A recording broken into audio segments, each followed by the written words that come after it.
अस्सलामुअलैकुम, मैं हूं मुनीज़े जहांगीर और आप देख रहे हैं प्रोग्राम स्पॉटलाइट। नाजरीन, जमीयत उलमा इस्लाम फे और मुस्लिम लीग नून ने मिलकर अक्टूबर में तहरीके इंसाफ की हुकूमत के खिलाफ इस्लामाबाद लॉकडाउन और आज़ादी मार्च का ऐलान कर दिया है।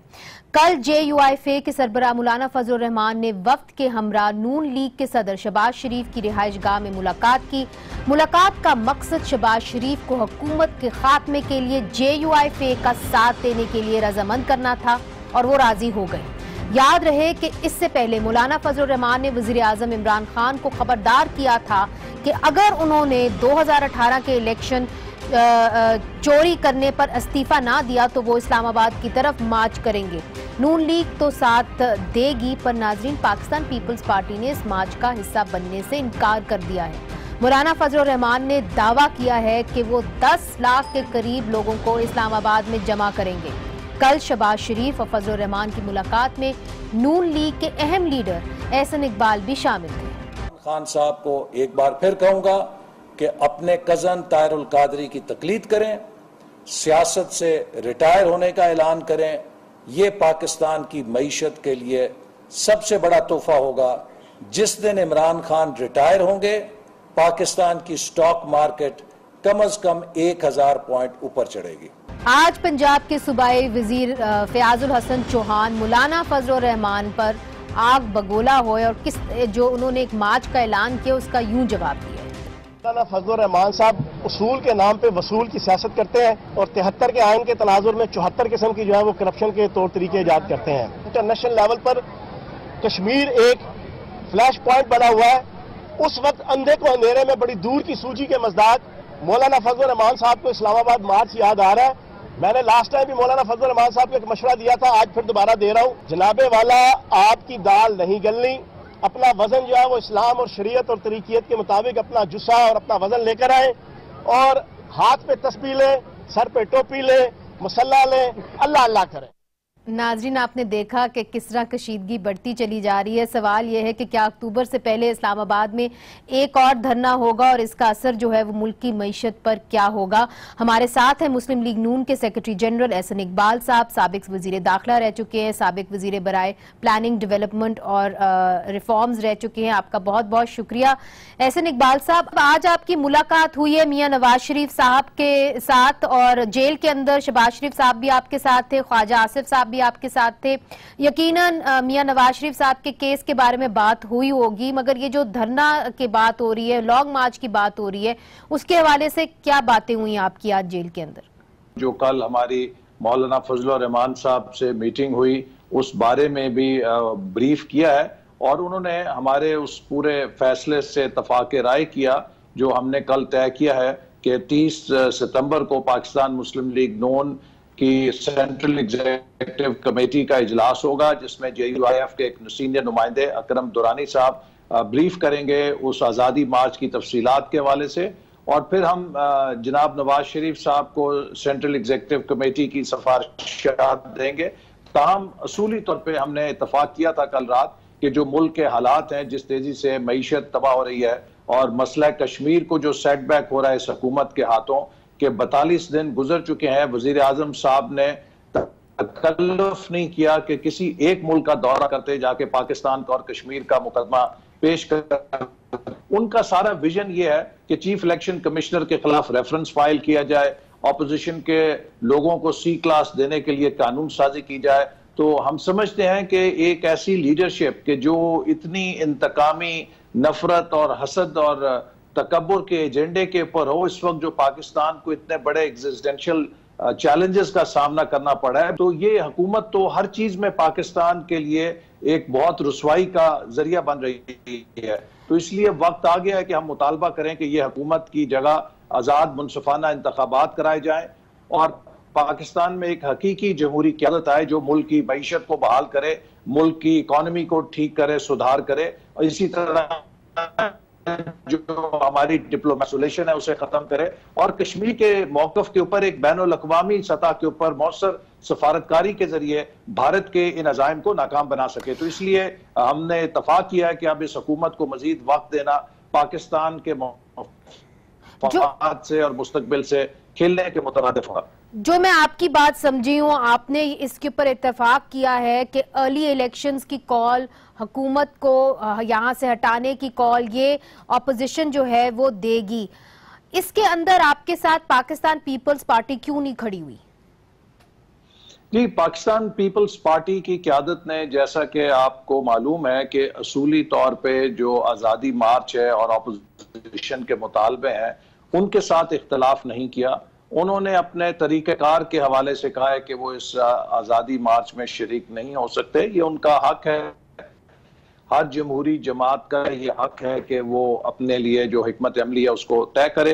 ताहम मैं समझता हूं कि पाकिस्तान की कोई भी ऑपोजिशन जमात ऐसी नहीं है कि जो इस बात पर यकीन नहीं रखती कि इस हुकूमत को मजीद मोहलत देना या मौका देने का अब कोई चांस नहीं रह गया है। और इस हुकूमत ने साबित कर दिया है कि इसके अंदर कौमी यकजहती की सलाहियत नहीं है। इस हुकूमत के अंदर मईशत को संभालने की सलाहियत नहीं। सवाल ये है कि जो ये आप मार्च करने जा रहे हैं, इसकी क़यादत कौन करेगा? क्या मौलाना फजल रहमान इसकी क़यादत करेंगे? क्या पाकिस्तान मुस्लिम लीग नून की लीडरशिप करेगी? इसके कुछ खदोखाल तो आपने तय किए होंगे और मियां साहब ने किसी चीज के ऊपर तो रजामंदी दिखाई होगी। देखिए, कल रात जब हमारी मुलाकात हुई JUIF के डेलीगेशन से, जिसकी क़यादत मौलाना फजल रहमान साहब कर रहे थे, तो हमने इन तमाम सवालात पर उनसे रहनुमाई मांगी कि वो हमें अपने प्रोग्राम की तफासील बताएं कि वो कैसे होगा, उसके क्या लॉजिस्टिक्स होंगे, उसके आगे क्या होगा, कितने दिन का सिट डाउन होगा। चूंकि हमें भी सेंट्रल एग्जीक्यूटिव कमेटी में इन सारी चीज़ों पर गौर व खौज करना होगा और ताकि हम अपने लाए अमल को हतमी शक्ल दे सकें। तो इसके ऊपर JUIF ने हमें बतलाया कि 18 तारीख को उनकी मजलिस आमला का इजलास हो रहा है, जिसमें वो ये तमाम तफासील को ज़ेर बहस ला के उस पर अपना फैसला कौन मौक़िफ़ अपनाएंगे। और इसके बाद उनके सीनियर रहनुमा जनाब अकरम दुरानी साहब हमारी सेंट्रल एग्जीक्यूटिव कमेटी में खुसूसी दावत पे हमने उन्हें मदऊ किया है। वो आकर हमारे अराकीन को उस बारे में ब्रीफ करेंगे और उनकी जो सवालात हैं उनका जवाब भी देंगे।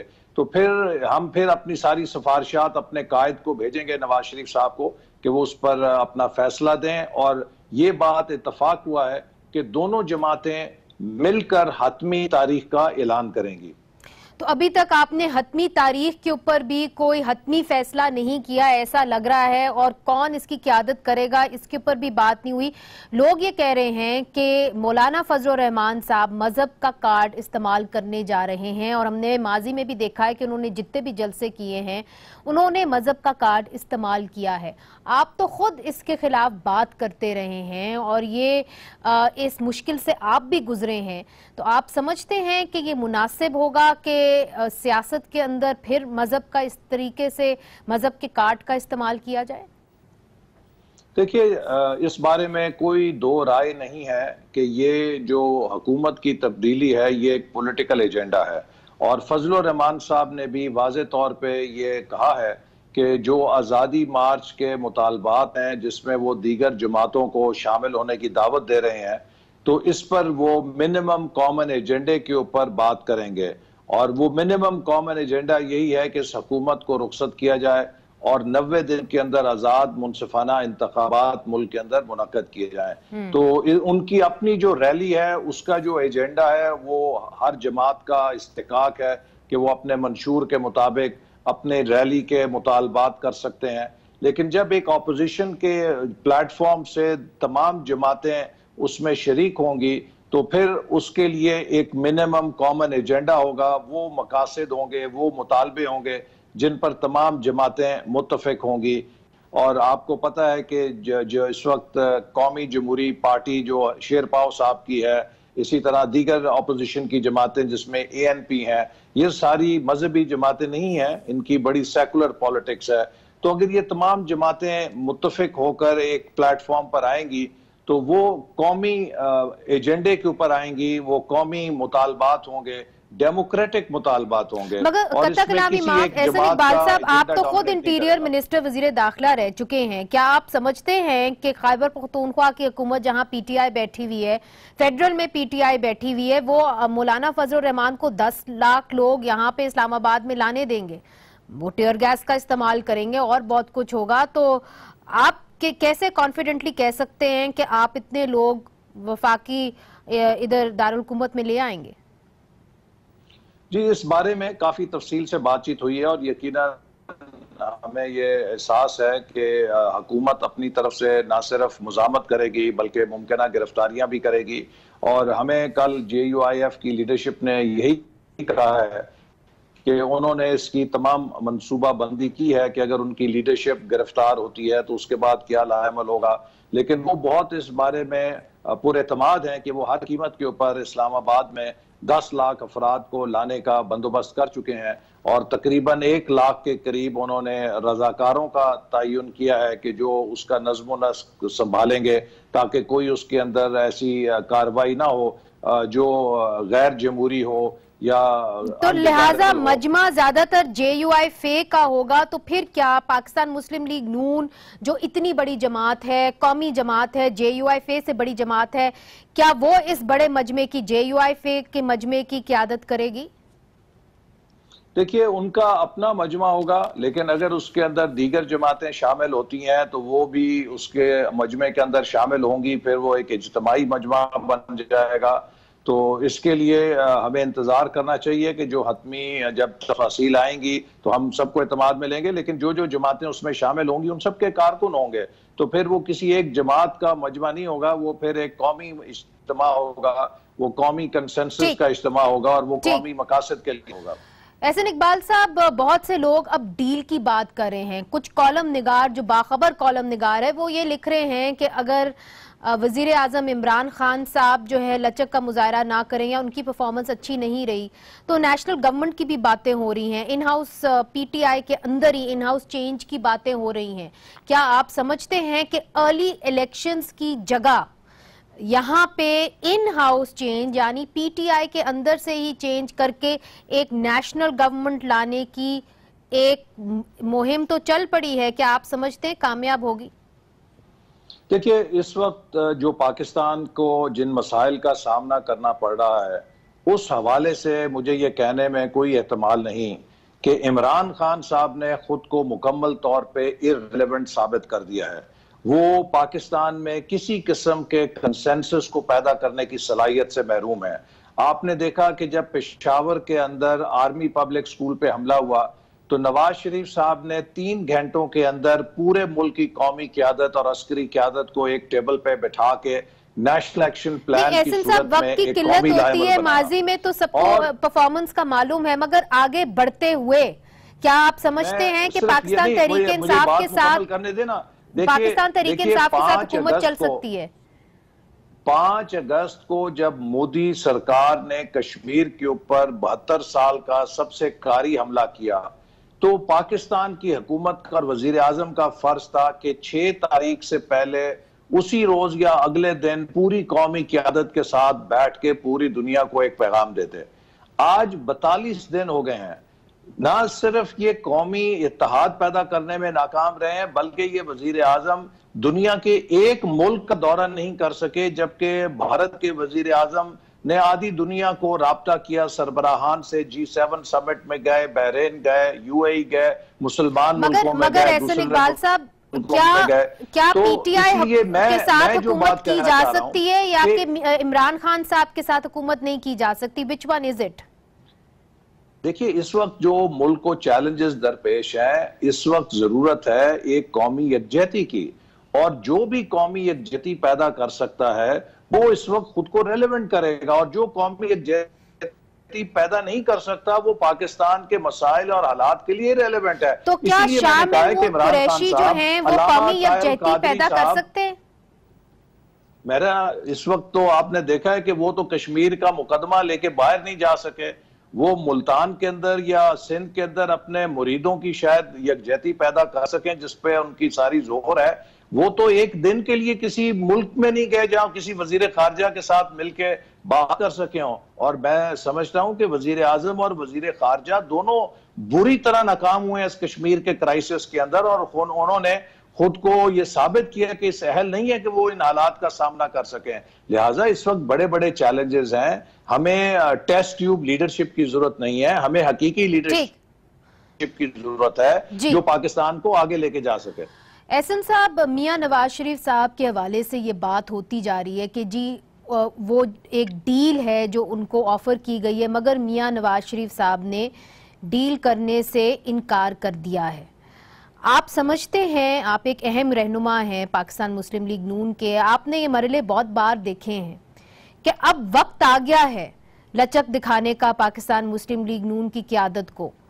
क्या डील करने का मौका आ गया है, या आप समझते हैं कि मियां नवाज शरीफ साहब जिस तरह डट के बैठे हुए हैं उसी तरह डट के रहना चाहिए? देखिए, नवाज शरीफ साहब की जगह अगर आप खुद उनकी जगह पे डालें तो आप खुद इस बात को अप्रिशिएट कर सकेंगे कि जब इस मौके पे वो किस लिए डील करें। उन्होंने अपनी जात की कुर्बानी देकर, अपनी सबसे करीबी रिश्ते की कुर्बानी देकर अपने नजरियात का पहरा दिया है, तो इस मौके पर वो सब कुछ कुर्बान क्यों करेंगे। लिहाजा उनकी और मुस्लिम लीग नून की डील सिर्फ पाकिस्तान के अवाम से और पाकिस्तान के आइन के साथ है, और हम कोई ऐसा रास्ता इख्तियार नहीं करना चाहते जिसके नतीजे में हम तारीख के अंदर अपने बोझ तले दबें या कौम के सामने हमें कोई शर्मसारी हो। तो जो भी हमारा रास्ता है सियासत का, वो पाकिस्तान के आइन की हुक्मरानी, जमहूरियत और कानून की हुक्मरानी के हवाले से है, और इसमें कोई ऐसा शॉर्टकट नहीं हम लेना चाहते जो कल को हमें तारीख में शर्मसार करे। तो इस वक्त पूरी पाकिस्तान मुस्लिम लीग नून और मियां नवाज शरीफ साहब, आप कह सकते हैं कि एक ही पेज के ऊपर हैं, चूंकि ये भी बातें हो रही हैं, कॉलम निगार इसके ऊपर भी कॉलम्स लिख रहे हैं, अब ओपनली टीवी टॉक शोज में भी बात हो रही है कि आपकी अपनी पार्टी के अंदर दरारें हैं और उसके अंदर एक ग्रुप कुछ और चाह रहा है, जो चाह रहा है कि लचक का मुजाहरा हो और इस्टेब्लिशमेंट से बातचीत हो, और दूसरा ग्रुप जो है जिसकी क़यादत मियां नवाज शरीफ साहब कर रहे हैं, वो ये समझते हैं कि अब वो वक्त निकल गया और अब अपनी बात ही मनवाना पड़ेगी और जो भी डील ऑफर की जा रही है वो नामुनासिब है। देखिए, पाकिस्तान मुस्लिम लीग नून में किसी को कोई शुबा नहीं होना चाहिए कि एक कारकुन से लेके टॉप लीडरशिप तक तमाम जनाब नवाज शरीफ साहब के साथ कमिटेड हैं, उनकी पॉलिटिकल आइडियोलॉजी के साथ कमिटेड हैं। पाकिस्तान के अवाम की मुस्लिम लीग नून के साथ जो आज वाबस्तगी है, उसकी असल स्पिरिट नवाज शरीफ साहब का डेवलपमेंट एजेंडा है, उनके डेमोक्रेटिक स्टांस है, और इसमें लिहाजा कोई भी उनसे डिविएट करने का सोच नहीं सकता, और ना पाकिस्तान मुस्लिम लीग नून इस बारे में कोई ऐसी सोच रखती है। तो लिहाजा ये जब भी नवाज शरीफ साहब के केसेस की दिन फिक्स होते हैं, अपील समाअत में आने वाली होती है, तो ऐसी डिसइंफॉर्मेशन कैंपेन शुरू कर दी जाती है हुकूमत की तरफ से, जिसका मकसद अदलिया पे दबाव डालना होता है कि कहीं वो इनको रिलीफ ना दें, या अगर वो रिलीफ दे दें तो उसको मुतनाज़ा बनाया जा सके। एहसन इकबाल साहब, एक तो धरना आपकी भी हुकूमत के खिलाफ हुआ था जब आप वजीर दाखिला थे, तो तब आपकी पार्टी से ये बात होती थी कि इसके पीछे कुछ बड़ी बाअसर कुव्वतें हैं। अब लोग ये कहते हैं और कॉलम निगार ये लिखते हैं कि आपकी ये जो अब मार्च हो रहा है जिसके अंदर आपकी पार्टी भी शामिल है, इसके पीछे भी बड़े बाअसर लोग हैं, और लोग ये भी कहते हैं कि मौलाना फजल रहमान के खिलाफ क्या वजह है कि कोई केसेस खुले नहीं, जबकि तमाम लीडरशिप के खिलाफ जो है वो केसेस जो है वो खुल चुके हैं। देखिए, उनका तो मैं जवाब नहीं दे सकता, अपनी जमात का जवाब दे सकता हूं कि आज पाकिस्तान की सबसे ज्यादा मतूब जमात पाकिस्तान मुस्लिम लीग नून है। नवाज शरीफ साहब, उनका खानदान, मरियम नवाज साहिबा, हमजा शहबाज शरीफ साहब, हमारी कौमी क़यादत, शाहिद खकान अब्बासी साहब, मिफ्ता इस्माइल साहब, ख्वाजा साद रफीक साहब, उसके अलावा राना सनाउल्लाह और दीगर हमारे बेशुमार रहनुमा, आज जितनी बड़ी कीमत पाकिस्तान मुस्लिम लीग नून दे रही है, कोई और जमात शायद इस कदर इतनी बड़ी कीमत अदा नहीं कर रही अपने जमहूरी किरदार की। तो इसलिए अगर कोई किसी किस्म की बैकडोर राब्ते होते या चीज होती तो हमारे सारे लोग, हमारी टॉप क़यादत जेल के अंदर ना होती। हम सब नैब का सामना कर रहे हैं, मैं भी नैब का सामना कर रहा हूं, और बेशुमार रहनुमा अपनी फैमिलीज के साथ जाके नैब का सामना कर रहे हैं। तो ये सब कुछ अगर हो रहा है तो इसका मतलब ये है कि हम एक निशाने पर हैं और इस हुकूमत ने हमको निशाने पर रखा हुआ है। लेकिन इन हथकंडों से हम घबराने वाले नहीं हैं, हुकूमत की देखिए सोच का आलम यह है, जैसे मैंने कहा कि कश्मीर पे इतना बड़ा बहरान है, उनकी नजरें हमारी तरफ लगी हुई हैं और हुकूमत ये कानून साजी कर रही है कि ऑपोजिशन को सी क्लास कैसे दी जाए। तो वो अगर डी क्लास भी हमें दे दें, वो डी क्लास भी हमें दे दें, हम अपने मौकफ से हटने वाले नहीं हैं और हम हुकूमत को एक्सपोज भी करेंगे, इनकी जो नालायकियां हैं और नाकामियां हैं उनको लोगों के सामने भी लेकर आएंगे और अपना किरदार अदा करते रहेंगे। आखिरी सवाल आपसे एहसन इकबाल साहब, आप चूंकि वजीर दाखिला रह चुके हैं, अब एक बहुत बड़ा इम्तिहान पाकिस्तान के सामने है कि जो फाइनेंशियल एक्शन टास्क फोर्स है उसकी ग्रे लिस्ट से हमें निकलना है। अक्टूबर के अंदर ये फैसला होगा। क्या आप समझते हैं कि वजीर आजम इमरान खान की हुकूमत ने वो सब कुछ किया है जिसके नतीजे में हम ग्रे लिस्ट से निकल पाएंगे?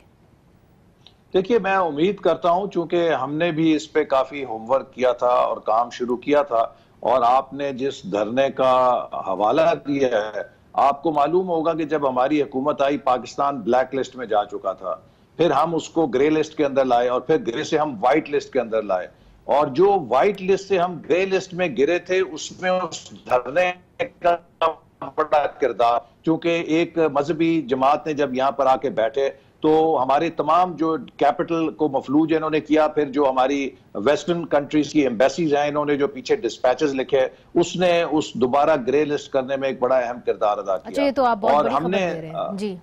जो इसलिए मैं समझता हूं कि हमें इस हवाले से बहुत मुल्क को अगर हमने आगे लेकर जाना है, ग्लोबल इकोनॉमी के साथ इंटीग्रेट करना है, तो हमें ये समझना चाहिए कि फैटिफ एक नया रजीम बन गई है, इसके पीछे बहुत इंटरनेशनल सैंक्शंस आ गई हैं और मुझे जहां तक अखबारी इतलात हैं उसके मुताबिक तो हुकूमत उसको कंप्लाई करने के लिए कोशिश कर रही है और हमें कोशिश मजीद करनी चाहिए। अलबत्ता ये चीज भी पेश नजर है कि इसको एक पॉलिटिकल एजेंडे के तौर पे भी इस्तेमाल किया जाता है और बाज़ औक़ात जो दुनिया की बड़ी ताकतें हैं इससे प्रेशराइज करने के लिए भी इस्तेमाल करती हैं, लेकिन उससे कतई नजर उसके अंदर जो चीजें दी गई हैं कुछ ऐसी हैं कि जिन्हें इंटरनेशनल बेंचमार्क्स के तौर पे आज तस्लीम कर लिया गया है। बहुत बहुत शुक्रिया जनाब एहसन इकबाल साहब। नाजरीन, इधर छोटा सा वक्फा लेते हैं, वक्फे के बाद हम JUI फे से पूछेंगे कि उनका क्या प्लान है लॉन्ग मार्च के हवाले से,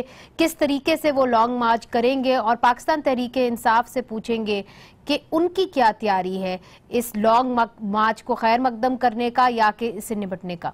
वक्फे के बाद हाजिर होते हैं।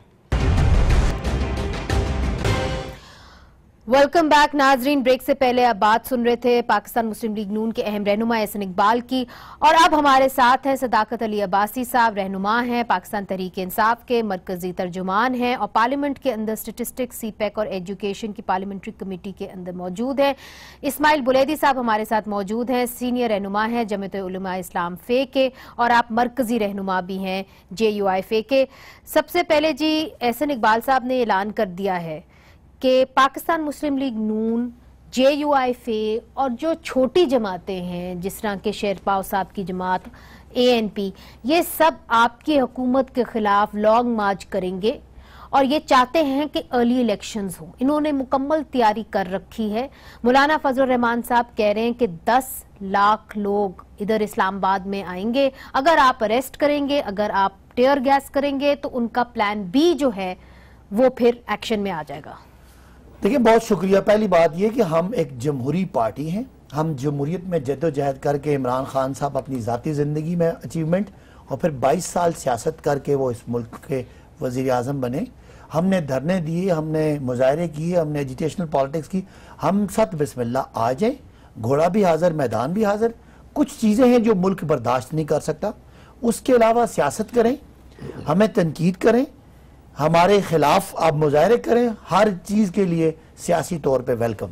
एक बात हम नहीं करने देंगे जो पूरी कौम ने तय की है, नेशनल एक्शन प्लान के मुताबिक। अगर आप मजहब की बुनियाद बना के, मजहब कार्ड खेल के, हमें यहूदी लॉबी कह के, हमें काफिर डिक्लेयर करके अगर आप आते हैं तो इस पे आपको मुल्क और आइन और कानून रुकावट डालेगा और आपके हमारा एक अंडरस्टैंडिंग है पूरी रियासत में तमाम पॉलिटिकल पार्टीज में कि देयर इज नो मोर कि कोई। वैसे बुरा ना मनाइएगा, मगर जिन लोगों के साथ आप आए थे उन्होंने भी मजहब कार्ड इस्तेमाल तो किया था। आपका ये पॉइंट ऑफ व्यू है। अगर आप ताहिरुल कादरी साहब की बात कर रहे हैं तो ताहिरुल कादरी साहब पाकिस्तान के साथ भी आपकी हमदर्दियां थी। पहले पिछला वज़ीर-ए-आज़म इमरान खान साहब ने ये बयान दिया था कि मेरा भी दिल चाहता है कि मैं जाके उनके धरने में बैठूं, पाकिस्तान तहरीक इंसाफ के नौजवानों का भी दिल चाहता है कि वो आपके धरने में पूछूं। तो अगर ये कर सकते आप अब मैं आपकी दोनों बातों का जवाब आपने तसल्ली से सुनना है। पहली बात आपने इशारा किया, ताहिरुल कादरी साहब मजहबी जमात जरूर थे, उनके 14 लोग इन्होंने मॉडल टाउन में कत्ल कर दिए थे, शहीद कर दिए थे, वो उनकी FIR नहीं दर्ज करते, वो इसलिए स्लोगन उन्होंने इस्तेमाल नहीं किया। देखें अगर आपको 10 मेरी सुन लेना, मजहबी स्लोगन और बात होती है। वो मजहबी इंकलाब लाने नहीं आए थे, वो किसी को काफिर डिक्लेयर करना नहीं आए थे, वो वजीर आला शहबाज शरीफ और वजीर आजम नवाज शरीफ के खिलाफ जो लोग दिन दहाड़े मदरसों से आए, ना जहां से मर्जी आए, उनके दिन दहाड़े मदरसों पे अगर हमले करेंगे आप पुलिस के, उनको गोलियां मारेंगे, नियत्ती खवातीन के मुंह पे गोलियां आपने देखी। ठीक है, वो बातें सारी है, मगर ये हुआ जरूर था। नहीं चले, मगर एक पॉइंट आपने उठाया है ना मजहब के कार्ड का, तो ये मैं बात जुमला मुकम्मल करूं। फिर ये है कि 2014 में नेशनल एक्शन प्लान में हमने कुछ चीजें तय की। अब FATF ग्रे लिस्ट से निकलने के लिए हमने इंतहा पसंदी का मैसेज ना देने का फैसला किया। लिहाजा सियासत करें, हम पे तनकीद करें, इलेक्शन मांगे, धरने दें, मगर मजहब को इस्तेमाल ना करें। मजहब को इस्तेमाल करेंगे। अच्छा बुलैदी साहब, बात ये है कि लोग सिर्फ यहाँ पे सदाकत अली अब्बासी साहब ये नहीं कह रहे, लोग भी ये कहते हैं कि JUIFA जो है वो गलत तरीके से मजहब कार्ड को अपने मकासद के लिए इस्तेमाल करेगा। ये जो आप 10 लाख लोग ला रहे हैं, ये क्या सियासी कारकुन हैं या कि मदरसों के बच्चे? बिस्मिल्लाहिर्रहमानिर्रहीम। ये तो सदाकत अब्बासी साहब मेरे दोस्त हैं, उन हसन इकबाल साहब ने जो तफसीरी बात की मैं एग्री करता हूँ, मैं सेकंड करता हूँ कि मौजूदा हुकूमत अब जान बचाने के लिए ये मज़हबी कार्ड का बार बार नाम लिया जा रहा है। आपने ख़ुद इसको बताया कि जब ताहिर कादरी उसमें धरने में आया और उसके पास बंदे तो नहीं थे, वो ताहिर कादरी के बंदों से सहारा लेकर वो मज़हब के कार्ड भी उस वक्त कोई एतराज़ नहीं थी। अब मेरे ख्याल इमरान खान को मज़हबी कार्ड उसके परेशानी के बास बनाए। मज़हब और सियासत में मैं नहीं समझता कि कोई फ़र्क कोई करे। मिस्टर मुल्ला का ये तो लड़ाने के लिए और अपोजिशन को डराने के लिए, उनको ब्लैकमेल करने के लिए कि ये मज़हबी कार्ड इस्तेमाल हो रहा है, आप इसमें शिरकत न करें। मैं वाज़े तौर पर बताना चाहता हूँ कि मिलियन मार्च हमारा पुरम होगा, उसमें कोई क्या मज़हबी कार्ड है। अगर कोई इस्लाम के आलिम है, तालिब है, और तालिब अगर जलसे में आ जाएं तो उस वक्त आप देखेंगे कि उनका भी हक है कि जलसे में आ जाएं। जबकि ताहिर कादरी के मदरसे के लोग भी आए थे, 3 महीना उसने अपना धरना चलाया। तो मैं समझता हूँ कि जमीयत उलमा इस्लाम ने बर वक्त हालात के मुताबिक जो फैसला किया है कि आज़ादी मार्च, और इस हुकूमत को हम अवाम को आज़ाद कराएंगे। अच्छा, ये जाली कलामी बुलैदी साहब, ये बताइए कि पाकिस्तान पीपल्स पार्टी ने आपका साथ क्यों नहीं दिया, इसकी क्या वजह थी? चूंकि वो शायद नहीं चाहते कि आपके साथ मिलके वो अगर आप मजहबी कार्ड इस्तेमाल करते हैं तो इसके अंदर उनका भी एक हिस्सा हो या वो भी शामिल हो जाए। नहीं, मैं समझता हूं कि अब हुकूमत एक और तरीका इस्तेमाल कर रहा है कि जो भी अपोजिशन है, मुस्लिम लीग नून, पीपल्स पार्टी या PMP या ANP पख्तूनख्वा, वो सबको डराने के लिए या डील करने के लिए पेशकश कर रहा है कि आप मज़हबी कार्ड का बहाना देकर अपने को बचाएं। लेकिन मैं वाज़े कर देना चाहता हूं कि अपोजिशन का इसमें बेहतरी है कि वो इकट्ठे होकर इस आज़ादी मार्च को साथ दे दें। मगर इस वक्त आप इकट्ठे नजर नहीं आ रहे। बुलैदी साहब, मैं आपकी बात समझ गई हूँ, मगर जो ये कह रहे हैं, जो ये कह रहे हैं कि जी हम आपको यकीन दहानी कराते हैं कि इस मिलियन मार्च के अंदर हम मजहबी कार्ड इस्तेमाल नहीं करेंगे, ये सिर्फ और सिर्फ सियासी होगा। एहसन इकबाल साहब भी इससे पहले ये कह चुके हैं, फिर तो इट्स फाइन। देखिए, मैंने पहले ही कह दिया, आप आए, पुरअमन तरीके से आए, मुजाहरा करें, धरना दें, आपको पूरी तरह फैसिलिटेट करेंगे। लेकिन एक बात है, ये जो आजादी वाली बात कर रहे हैं, उधर इंडिया में कश्मीरी आजादी मांग रहे हैं इंडियन ऑक्यूपेशन से। हमें इस वक्त पाकिस्तान को यूनाइट करने की जरूरत है, ताकि हम जो हमारे कश्मीरी भाइयों पे जुल्म हो रहे हैं उस पे हमने एक जॉइंट रेजोल्यूशन पास की। हम पूरी दुनिया को पैगाम दे रहे हैं, इमरान खान रोज जलसे कर रहे हैं कश्मीर के लिए, और अगर मौलाना साहब आके पाकिस्तान में आजादी की बात करेंगे तो मैं सियासी कारकुन समझता हूं कि कश्मीर की आजादी के लिए ये एक डेंट होगा। और पाकिस्तानी अवाम जो आज परेशान है नवाज शरीफ साहब की पॉलिसीज की वजह से, उनकी मैशत की वजह से, और मौलाना उसके साथ रहे, मौलाना से भी लोग सवाल पूछेंगे कि आपने 20 साल कश्मीर कमेटी के चेयरमैनी की, आज जब हम जंग करना चाह रहे हैं इंडिया के साथ कश्मीर जंग करना चाह रहे हैं, देखिए वो सफारती जंग है, वो नैरेटिव की जंग है, हो सकता है फौजी जंग भी हो जाए, कोई एक चीज आप ना डरें। अगर कश्मीर आजाद नहीं होता तो जंग करने के लिए भी पाकिस्तानी कौम तैयार है। हमारी फौज कहती है आखिरी गोली, आखिरी सिपाही, और इमरान खान कहते हैं आखिरी सांस तक हम लड़ेंगे। आज आपकी मुलाकात बड़ी अहम आज हम कश्मीर को आजाद करने की बात कर रहे हैं, और अगर मौलाना साहब पाकिस्तान को आजाद कराना चाहते हैं, उनकी सियासत होगी, हम उनको तनकीद नहीं करते, लेकिन कौम देख ले क्या आप मोदी सरकार की तरह रवैया रखेंगे या कोई लचक भी दिखाएंगे? यही तो बात है, की सियासत भी होगी। मैं तो पहले ही कह चुका हूं, आप आए, हम पे तनकीद करें, आप हमें बताएं कि जो एक साल में हमने मईशत को, डूबती मईशत को बचाया है, नवाज शरीफ साहब की पार्टी भी आए जिन्होंने इस मुल्क को बचाया, फंसाया। हुकूमत में आप हैं, आप तो खुद मुफाहमत की सियासत में एक तरीके से यकीन करते हैं। क्या बैकडोर डिप्लोमेसी के तहत कोई मुफाहमत की बात होएगी अपोजिशन के साथ? मैं तो अभी कह रहा हूं कि मुफाहमत यही है कि आप, अभी इलेक्शन का टाइम नहीं है, आप ये कश्मीर का जो खासकर 27 सितंबर के बाद कश्मीर का जो इशू बड़ा दुनिया में इस वक्त, आप तवज्जो ना हटाएं कौम की। क्या ये आप टॉक शो पे ही बुलैदी साहब को कहेंगे या कि आप? मैं बुलैदी साहब को दावत देता हूँ, हुकूमत पाकिस्तान का तर्जुमान हूँ, खुदारा इस वक्त कौम को मौलाना की जरूरत है कश्मीर को आजाद करने के लिए। अच्छा, बुलैदी साहब अगर आप पाकिस्तान को आजाद करने की बात करेंगे तो मेरे भाई तारीख में कश्मीर की आजादी के खिलाफ वाली में शामिल किया जाएगा। मेरा जवाब सुने, मेरा जवाब सुने। आप अभी मौलाना को जरूरत को महसूस कर रहे हैं। मैं समझता हूं कि आपने कश्मीर का सौदा लगाया है। इमरान खान ने जब तक कश्मीर का मसला हुआ है तो एक मुल्क का दौरा नहीं किया है। उसके वजीर खारजा पाकिस्तान में मौजूद है। मोदी ने पूरी दुनिया को ब्रीफिंग दी है, उसे सिफारती मजबूत अपना प्रोग्राम चलाया है। आप समझते हैं कि मैं कश्मीर को, हम इस्लामाबाद में आकर कश्मीर को भी आजाद करेंगे, हम कश्मीर के लिए भी लड़ेंगे। वो कैसे करेंगे आप? तो हमारा प्रोग्राम है। इस्लामाबाद में आके कश्मीर को कैसे आजाद कर देंगे?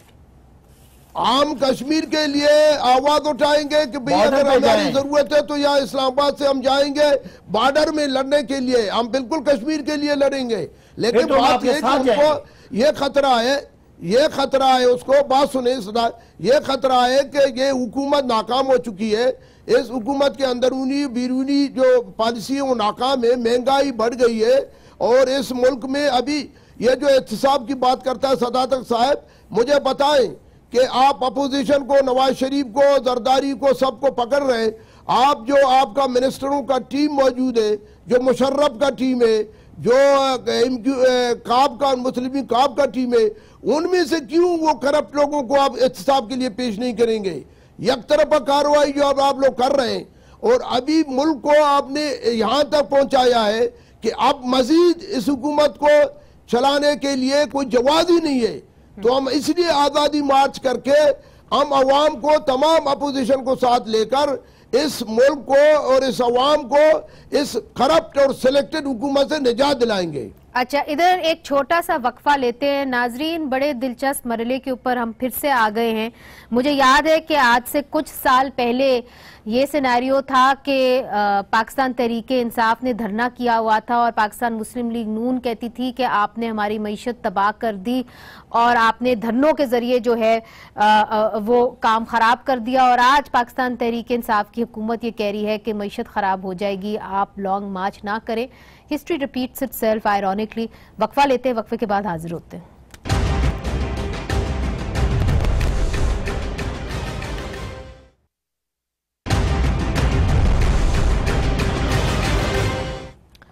वेलकम बैक नाजरीन।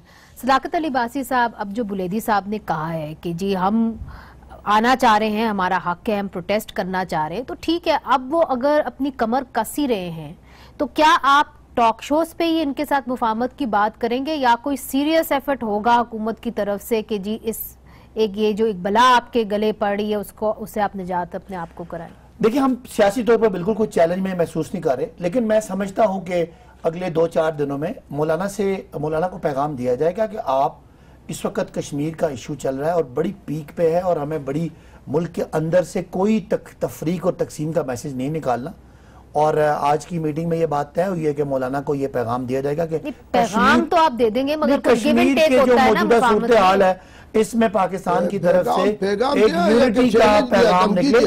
बाकी मौलाना को देने के लिए हमारे पास तो कुछ नहीं है, इनके पास कोई सीट नहीं है, कोई इन्होंने हुकूमत के साथ एलाई तो बन नहीं सकता। धमकी दिया है या पैगाम दिया है? नहीं, धमकी देखे ना, धमकी एक लिहाज से समझे कि सियासी धमकी होती है कि मुल्क जिस वक्त जिस हालात में खड़ा है, इस वक्त मुल्क की पॉलिटिकल पार्टीज को इंडिया के खिलाफ जंग करनी है, कश्मीरियों को आजादी दिलानी है, ना कि आप हमसे ही आजादी लेने की बात करें। बाकी जो है सियासत करने का बहुत टाइम है, आपको अवाम ने रिजेक्ट कर दिया है, आपके पास कोई MNAs नहीं आए, MPAs नहीं आए, तो अब आप अपनी करें मुजाहरे, हमारे तनकीद करें। आप महंगाई की बात करेंगे तो आपके साथ जो दूसरी सीट पे बैठे मुस्लिम लीग नून वाले उन पे जाएगा, उन्होंने कर्जे लिए, उन्होंने इदारे डुबोए, PIA नुकसान में, रेलवे नुकसान में, स्टील मिल नुकसान में किसने किया, बिजली के मुआहदे किसने महंगे किए, बिजली का सर्कुलर डेट कौन लेके आया? हमने तो आपके टैक्स का कलेक्शन बढ़ाई, आपके टैक्स के फाइलर बढ़ाए, हमने आपके करंट अकाउंट के खसारे कम किए। हम तो मईशत को आपकी जो दिवालियापन था, डिफॉल्ट था, उससे निकाल के लाए, दोस्त मुल्कों से मदद लेके आए। हमने तो आज मईशत को वापस अपने ट्रैक पे डाल दिया। अभी तो ट्रैक पे आनी है, अभी ट्रैक पे नहीं आई। अगर आप इसको इस वक्त करेंगे तो ये कौमी खिदमत नहीं है, आपके सियासी अज़ाइम हो सकते हैं। इसका नाम आजादी मार्च की बजाय आप सियासी मार्च रख सकते हैं, आजादी वाली कोई बात नहीं है। बुलैदी साहब, मैं समझता हूं कि ये जुबान जो आप इस्तेमाल कर रहे हैं, इसको ये मैसेज दिया जा रहा है कि हम जिन इदारों ने इमरान खान को वजीर आज़म बनाया है धांधली करके, उनकी तरफ से अगर आपने ये पैगाम दिया है, लेकिन जमीयत उलमा इस्लाम के अकाबिरीन डरने वाले नहीं है, मरूब नहीं होंगे, वो मिलियन मार्च में आएंगे, आपको दिखाएंगे। और आप ये कश्मीर का सहारा न लें, कश्मीर का आपने हालात खुद पैदा किया ताकि मौलाना का मिलियन मार्च जो है ना, इसको बहाना बनाया जाए। ये कोई बहाना नहीं है, कश्मीर का साथ है हम। और ये आप तैयारी करें, जो आप कह रहे हैं कि मुस्लिम लीग नून की वजह से ये मुल्क नुकसान में गया है, PIA खसारे में गया है, तो आप मुझे बताएं कि जब तक आप 1 साल से आए हैं आपने कौन सा कारनामा किया है? आपने तो इतना बड़ा कर्जा लिया है कि पूरी कौम को कर्जदार किया है, और आप टैक्स बढ़ाया है। लोग मईशत के ऊपर बुलैदी साहब हम नहीं चाहते, मगर एक सवाल बहुत सारे कॉलम निगार भी कर रहे हैं, तज्जिया निगार भी पूछ रहे हैं। वो ये कहते हैं कि कुछ बड़ी कुव्वतें हैं इस लॉन्ग मार्च के पीछे, और ऐसे ही नहीं ये लॉन्ग मार्च हो गया, सबके खिलाफ केसेस खुले, मगर मौलाना फजलुर रहमान के खिलाफ, और आप तो उनके ऊपर आए दिन इल्जाम लगाते हैं कि जी उन्होंने ये किया वो किया, उनके ऊपर क्यों कोई केसेस नहीं खुले? एक कॉन्स्पिरेसी थ्योरी, एक साजिशी थ्योरी हर जगह पे निकल आती है। नहीं, जब हमने मुजाहिरा किया इसलिए नहीं है क्योंकि आप तो अल्लाह कहते रहे कि मौलाना फजलुर रहमान साहब तो करप्ट है, मगर कोई करप्शन के केसेस नहीं खुले। जहां तक इन्होंने भी कहा कि आप हमारे केसेस बनाए, उनके केसेस बनाए। देखिए, नैब का इदारा पिछली हुकूमत से चल रहा है, वही चेयरमैन है, वही इदारा है, वही कानून है, हमने कुछ नहीं बदला। वो एक इंडिपेंडेंट इदारा है। हमारे अलीम खान भी जेल रह के आए, सब्तैन खान भी जेल में है अभी और तक लोगों पे भी केस नैब ने कोई केसेस नहीं खोले। नहीं, मौलाना वो तो फजल शहबाज रहमान पे के भी कोई खिलाफ। केस खोले। देखिए मैं शहबाज शरीफ साहब के ऊपर तो खोले, क्या हो गया? मैं थोड़ा सा कोशिश कर रहे हैं ताकि उसको ब्लैकमेल किया जाए, लेकिन मौलाना ब्लैकमेल नहीं होगा। मैं कहना ये चाह रहा हूँ कि ये मौलाना साहब के पीछे कौन है हम नहीं कहते, हम मौलाना साहब को सामने से देखते हैं। जैसे हमें कहा गया था आपके पीछे कोई और है, कोई किसी के पीछे नहीं होता।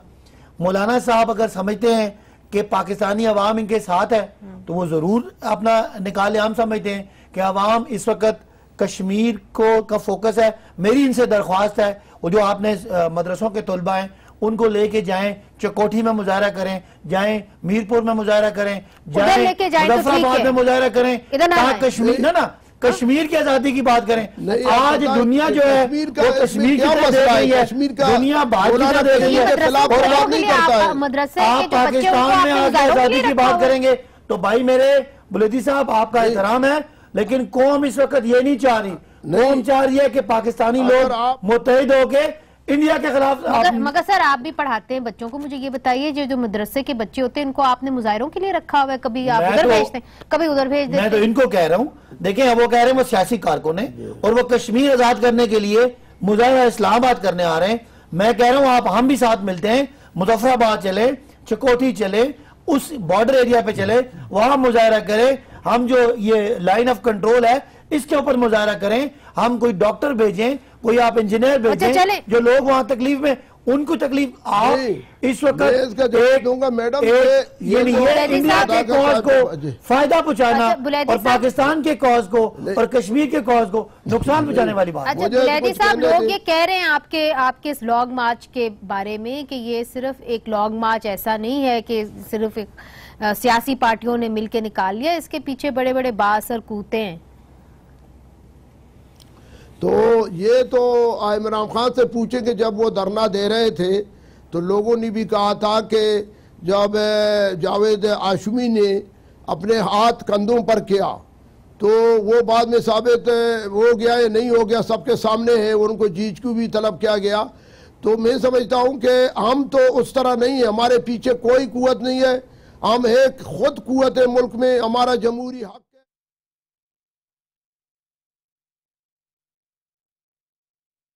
इजाजत देना चाहिए। ये कश्मीर को बहाना न करें, ये खुद कश्मीर का इशू नहीं उठाना चाहता है। अगर उन्होंने मुजफ्फराबाद या कश्मीर का रुख किया तो जमीयत उलमा इस्लाम का मिलिया मार्च उसके साथ होगा। अच्छा। हम इसके साथ हैं, लेकिन ये बहाना कर रहे हैं अपने को बचाने के लिए कि वो फंसे हुए। कह दिया कि अगर आप रुख करेंगे, 10 लाख लोग इस्लामाबाद में आए, 10 लाख लोग इस्लामाबाद में आए तो इस हुकूमत को छुट्टी करना पड़ेगा। जुमे को इमरान खान साहब ने करके मुजफ्फराबाद में जलसा किया था इंडिया के खिलाफ। हम लोग, मैं यहाँ से बहुत बड़ी रैली लेकर गया और लोग भी गए। तो अब हम फिर 27 को वो जा रहे हैं यूनाइटेड नेशन की जनरल असेंबली में इंडिया के खिलाफ, इंडिया की जो कारस्तानियां हैं, जो जुल्म और सितम मुसलमान बहन भाइयों पे हो रहा है, उनको उजागर करने के लिए, उनको हाईलाइट करने के लिए। तो मेरे भाई आप आए और ये मुजाहरे इंडिया के खिलाफ करें। बुलैदी साहब एक चीज आप क्लियर कर दीजिए, चूंकि आपकी पार्टी ने, बल्कि पाकिस्तान मुस्लिम लीग नून ने अर्ली इलेक्शंस की बात की है, तो इन ऑल सीरियसनेस आपको याद होगा कि किस तरह इमरान खान साहब ने धरना दिया था इधर इस्लामाबाद में, कितने दिनों तक वो धरना चला, और उन्होंने भी अर्ली इलेक्शंस की, मिड टर्म इलेक्शंस की बात की थी, मगर इलेक्शंस अपने वक्त पे ही हुए। तो आप क्या समझते हैं कि अगर आप यहाँ पे लॉन्ग मार्च कर भी लेंगे, क्या इमरान खान साहब खुद से इस्तीफा दे देंगे और इलेक्शंस कर लेंगे? ये कोई अनहोनी बात नहीं है? देखो, हम उनको ऐसा प्रेशर डेवलप करेंगे, उनको मजबूर करेंगे। 10 लाख का अवाम इस्लामाबाद में आएगा, बैठेगा, जब तक वो इस्तीफा नहीं देंगे, ये सिलेक्टेड वज़ीर आज़म है, ये जब तक अवाम का इससे छुटकारा ज़रूरी है तो हम उस वक्त तक जाएंगे नहीं। वो तो समझ रहा है कि ये कश्मीर कर रहा है, मामला ये नहीं है। उनको ये समझ आ गया है कि अगर ये जमीयत उलमा इस्लाम, ये तमाम अपोजिशन मिलकर यहाँ इस्लामाबाद में आ गए, वो अगर उन्होंने रिकॉर्ड की, मुझे पता है कि ये लॉन्ग मार्च अब कब करेंगे। हम तारीख का अपोजिशन के साथ मिलकर इसकी तारीख का लाएअमल का अपना ऐलान करेंगे, लेकिन ये मुजाहमत करने के मूड में है कि वो रास्ते रोकेंगे, वो मुजाहमत करेंगे, लेकिन हमने ये अपना पॉलिसी अपना लाएअमल तैयार किया है कि पहले नंबर में जो लीडरशिप है, इसके बाद सेकंड, इसके बाद थर्ड, हम हर सूरत में इंशाल्लाह तैयार है। ठीक है जी।